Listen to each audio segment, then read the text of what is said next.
Hi friends, எல்லாருக்கும் வணக்கங்க. இப்போ தான் நம்ம சேனல் ஃபஸ்ட் டைம் பார்க்குறீங்கன்னா மறக்காம சப்ஸ்கிரைப் பண்ணிக்கோங்க. கூடயே ஒரு பெல் ஐக்கான் ஒரு சேர்த்து கிளிக் பண்ணி வச்சுக்கோங்க. அப்போ தான் நம்ம ஒரு வீடியோ மிஸ் பண்ணாமல் பார்க்கலாம். இந்த வீடியோவை ஸ்கிப் பண்ணாமல் எண்டு வரைக்கும் ஃபுல்லாக பாருங்கள். ரொம்பவே ஒரு முக்கியமான வீடியோ தாங்க.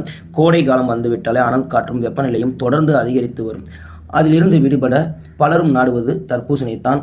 இப்போது தர்பூசணி கோடை வெப்பத்தை வெல்ல மலிவான விலையில் சந்தையில் கிடைத்து வருது. கோடை காலத்தில் குளிர்ச்சியாக இருக்க மக்கள் தர்பூசணியை ரொம்ப அதிகமாகவே சாப்பிடுவாங்க. இதில் 95% தண்ணீர் இருக்குது. அதே நேரத்தில் நார்ச்சத்து மற்றும் பிற ஊட்டச்சத்துக்களும் ரொம்பவே இருக்குது. குறிப்பாக கூற வேண்டும்னா தர்பூசணி ஆரோக்கியத்திற்கு அற்புதமான நன்மைகளை அள்ளித்தருங்க. ஆனால் தர்பூசணியை நம்ம அதிகமாக எடுத்துக்கொண்டால் உடலின் பிரச்சனைகளை ஏற்படுத்தும் என்பது நிறைய பேருக்கு தெரியாது.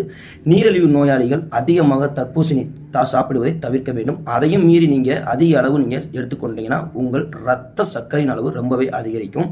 தர்பூசணியில் நல்ல அளவு பொட்டாசியம் இருக்கு. இது உயர் ரத்த அழுத்தத்தை கட்டுப்படுத்தும். நீங்கள் அதிகமாக பொட்டாசியத்தை எடுத்துக்கொண்டால் அது இதய பிரச்சனைகளுக்கு ரொம்பவே வழிவகுக்கும். தர்பூசணியில் அதிக அளவு உணவு நார்ச்சத்து இருக்கு. அதிகப்படியான நார்ச்சத்து உட்கொள்வது செரிமான பிரச்சனையை ஏற்படுத்துங்க. இதன் காரணமாக வயிற்றுப்போக்கு, அப்புறம் வாந்தி, வயிற்று உப்புசம் போன்ற பல பிரச்சனைகள் ஏற்பட வாய்ப்பு இருக்கு. தர்பூசணியில் அதிக நீர்ச்சத்து இருப்பதால் அதை அதிகமாக உட்கொண்டால் அதிகப்படியான நீரோட்டத்தை எதிர்கொள்ள வேண்டியிருக்கும். இது உங்கள் உடலில் உள்ள நீரின் அளவை அதிகரித்து சோடியத்தின் அளவை குறைக்கும். எனவே வீக்கம், உடல் சோர்வு போன்ற பிரச்சனைகள் அதிகமாக ஏற்படுங்க. ஓகே ஃப்ரெண்ட்ஸ், இந்த வீடியோ பிடிச்சா மறக்காம லைக் பண்ணுங்க. இது போன்ற இன்னொரு வீடியோவில் உங்களை மீண்டும் சந்திக்கிறேன் ஃப்ரெண்ட்ஸ். வீடியோ பார்த்ததுக்கு ரொம்பவே நன்றி.